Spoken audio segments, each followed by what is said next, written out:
Il fallait simplement être à l'heure à table, ça c'était vital, si je puis dire.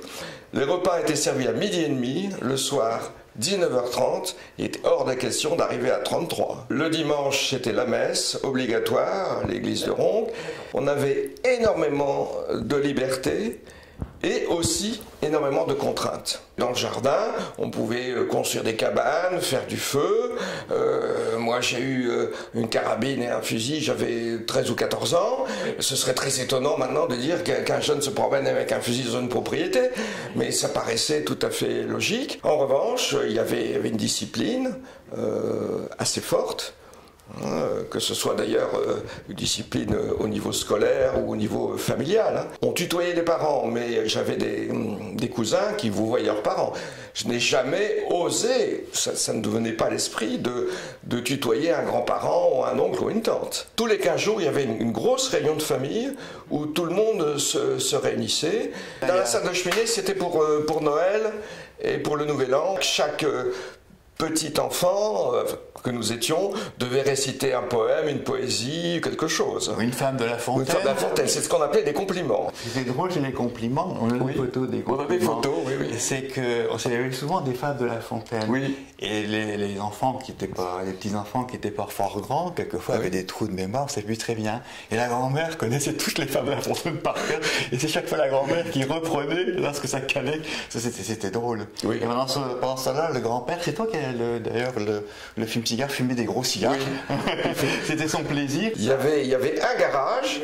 Il y avait ce qu'on appelait l'écurie, où il y avait de la nourriture, de la paille. On avait tout l'étage et donc on avait, comme dans toutes les maisons, séjour, cuisine, salle de bain. Il y avait la chambre, ce qu'on appelait la chambre du fond, la chambre de Bruno.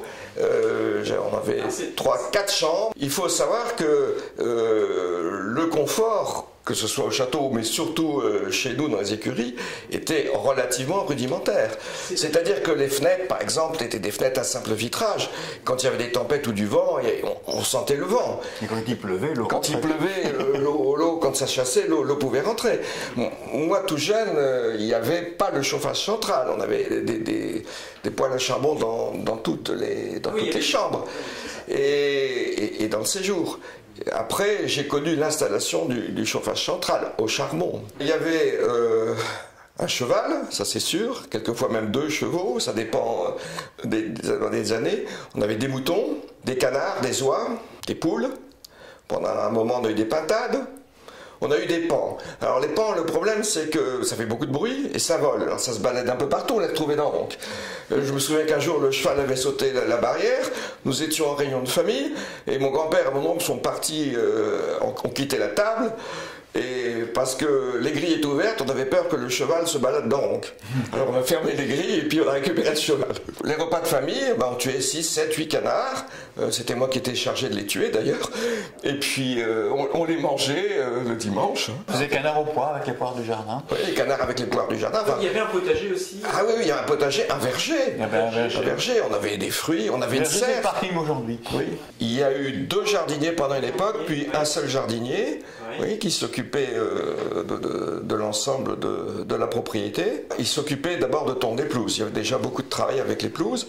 Et puis tailler les arbres, planter. Il s'occupait du potager. Il était là tout le temps. Hein. Il avait une maison qui était rue de Lille. Il venait le matin et sa sœur, qui s'appelait Geneviève, travaillait en extra. Quand nous avions des réunions de famille, les grands-parents faisaient venir 3-4 personnes pour faire la cuisine, servir à table, faire faim. Combien de domestiques y avait-il? À Demeure, il y avait Berthe. À Demeure. C'est la seule qui était à Demeure. Qui était à Demeure, qui habitait dans le place. château, qui est arrivée chez mes grands-parents. Elle avait 18 ou 19 ans. Elle vivait au 2e étage? Elle vivait au 2e étage et elle a vécu toute sa vie. Elle est morte, elle a été enterrée au caveau familial. Elle faisait partie de la famille. C'est ma grand-mère qui répartissait les rôles en fonction de l'ancienneté, des capacités des uns des autres. Il y avait une gouvernante ou pas? Ouais, on peut pas dire que ce soit une gouvernante. C'était Geneviève et Hélène qui étaient les plus anciennes et qui connaissaient très bien la famille. Elles connaissaient tout le monde, hein. Tout le monde, moi. C'était d'ailleurs assez curieux, parce que quand on rentrait dans la cuisine, je ne sais pas si tu te souviens. Alors, la cuisine était située où, hein, par rapport au... Ah, la cuisine, elle se situait où? Elle se situait quand vous êtes face à l'entrée. Rue des Arts. C'est rue des Arts. Face à Il y a une l'entrée, rue petite des porte et un petit escalier. On rentrait toujours par la cuisine. Nous rentrions par la cuisine. Et donc, il y avait Berthe qui était là. Elle disait par exemple, bonjour monsieur Philippe, je vais voir si monsieur et madame peuvent vous recevoir. Et c'était une femme qui malheureusement a une vie assez compliquée. Elle était triste sa vie, oui. Et elle n'avait plus de famille, elle n'avait plus que la famille Vérag en fait. Et donc elle était très attachée, c'était sa famille. S'il y avait la maison du jardinier, c'était Madeleine. Il y avait quelqu'un qui vivait là-bas. Et Madeleine qui était donc... Ça doit être la fille, je sais pas. C'était la fille d'Aloïs. La fille d'Aloïs, c'est ça. Le premier jardinier.